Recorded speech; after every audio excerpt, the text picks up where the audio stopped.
Väčšina ľudí začne svoje kĺby riešiť až vtedy, keď začnú bolieť. Zrazu boli koleno pri schodoch, rameno pri cvičení alebo napríklad bedrá pri dlhšej chôdzi. Ale čo vlastne znamená, keď nás bolí kĺb? Je problém automaticky v chrupavke?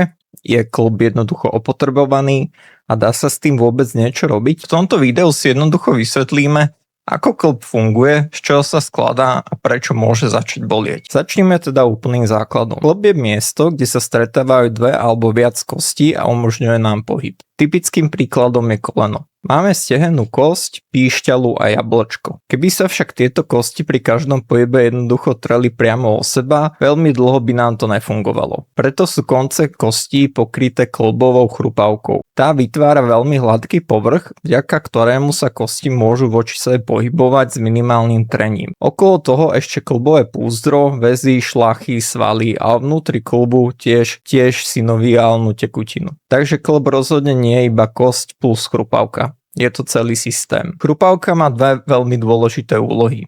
Prvá je, že vytvára hladkú plochu pre pohyb. A druhá je, že pomáha rozkladať záťaž. Predstavte si napríklad koleno pri chôdzi alebo behu. Pri každom kroku naň pôsobí určitá sila. Chrupavka spolu s ďalšími štruktúrami pomáha túto záťaž rozložiť tak, aby nešla celá priamo do kosti. Problém je, že chrupavka je veľmi špecifické tkanivo. Nemá rovnaké zásobenie krvou ako napríklad sval. A práve preto je schopnosť regenerácie pomerne obmedzená. Tu je jedna zaujímavá vec, ktorú veľa ľudí nevie. Keď chrupavka nemá klasické prekrvenie, ako teda získava živiny? Veľkú úlohu tu hrá synoviálna tekutina. To je tekutina, ktorá sa nachádza vnútri kĺbu. Pomáha znižovať trenie a zároveň sa podieľa na zásobovaní chrupavky živinami. A pohyb tu môže byť veľmi dôležitý. Pri striedaní zaťaženia a odľahčenia kĺbu dochádza k pohybu tekutín v chrupavke. Veľmi zjednodušene si to môžeme predstaviť trochu ako špongiu, ktorú stláčate a následne pustíte. A teraz sa dostávame k najdôležitejšej časti.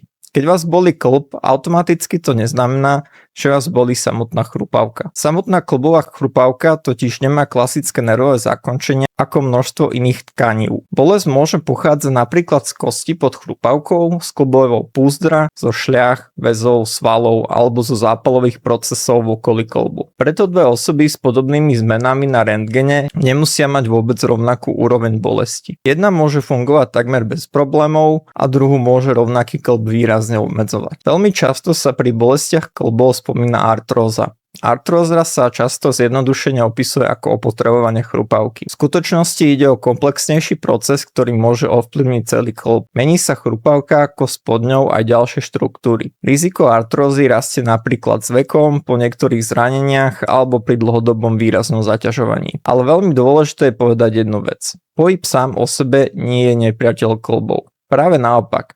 Hodne zvolený pohyb je pre väčšinu ľudí veľmi dôležitý. Keď riešime zdravie kĺbov, často sa sústredíme iba na samotný kĺb, ale obrovskú úlohu majú aj svaly okolo neho. Silné svaly pomáhajú stabilizovať kĺb a zvládať časť záťaže. Pri kolene sú napríklad veľmi dôležité svaly stehien. Preto môže byť pri mnohých problémoch jednou z najlepších vecí rozumné posilňovanie a postupné budovanie kondície. Samozrejme, ak máte výraznú alebo dlhodobú bolesť, úraz, opuch alebo sa stav zhoršuje, je lepšie riešiť príčinu s lekárom alebo fyzioterapeutom. A potom tu máme kĺbovú výživu. Glukozamín, chondroitín, kolagén, MSM, kyselinu hyaluronovú a množstvo ďalších látok. Niektoré z nich sa skúmajú v súvislosti s bolesťou alebo funkciou kĺbov, ale doplnok výživy by sme nemali chápať ako niečo, čo nám jednoducho opraví poškodený kĺb.